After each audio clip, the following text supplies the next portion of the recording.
Olha, a gente vai falar de um tema, pelas paradas que tem na mesa, é coisa pra caramba, né? Então, como a gente sempre começa assim, a gente sempre pergunta como que você foi parar no mundo da espiritualidade, qual foi a primeira coisa que te chamou a atenção, o que você estava buscando, o que te encontrou, na verdade, né? Bom, sobre a espiritualidade, isso é um assunto bem forte, porque as pessoas acham que a espiritualidade é algo que está fora da gente e algo que está dentro da gente. Eu tenho algumas histórias minhas, eu acho que eu estou muito desde criança.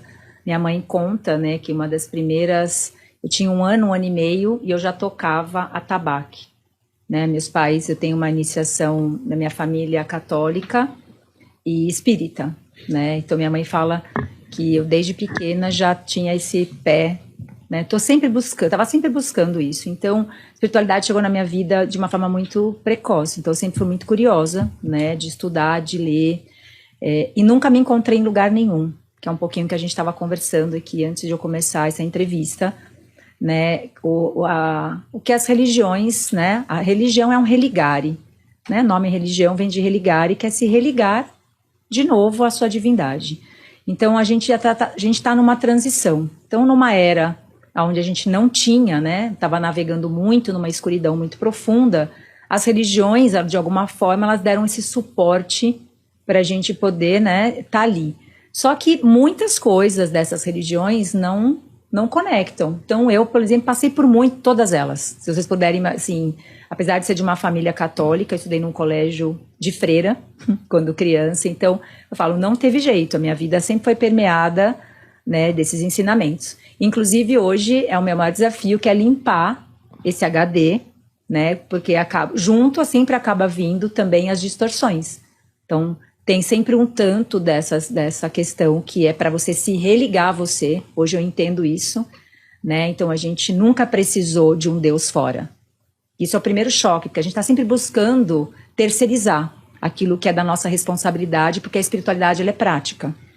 Vou te dar um exemplo. Como é que eu aplico a espiritualidade? Vindo para cá, por exemplo, não adianta a gente orar, meditar. A gente ora para ouvir Deus, para falar com Deus, e medita para ouvir Deus dentro de nós, né?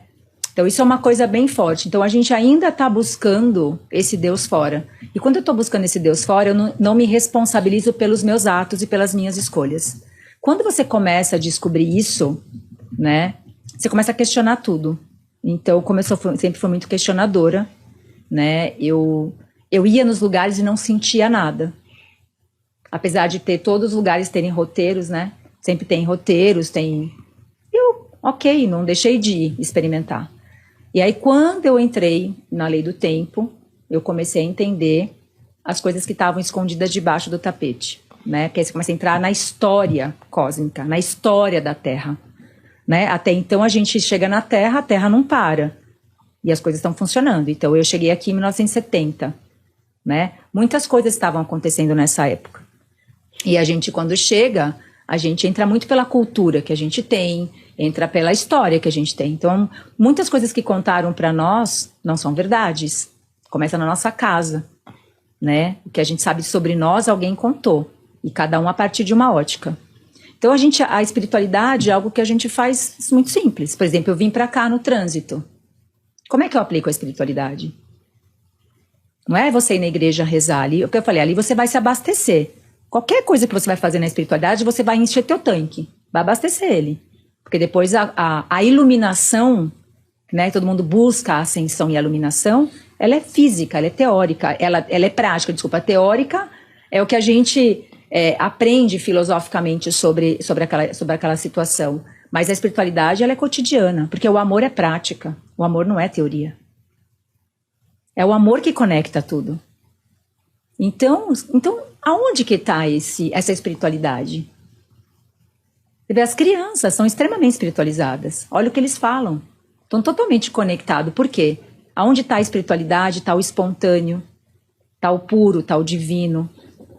Você não pensa, você simplesmente expressa. O amor ele é expressado, ele não é pensado. Então a gente tem uma humanidade que está buscando fora algo que está dentro, e a saída sempre foi para dentro. Então, e eu sempre tive essa percepção, mas e quando a gente tem essa percepção e a nossa família ou a nossa escola, o que a gente foi inserido mostra diferente, a gente entra num grande conflito.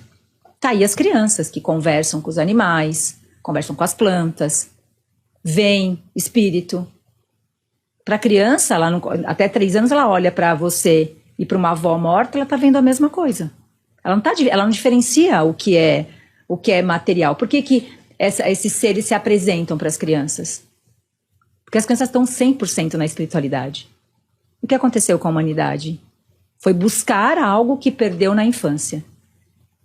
Então, é disso que a gente está falando, né, com relação à espiritualidade. Porque as pessoas estão indo buscar uma espiritualidade teórica.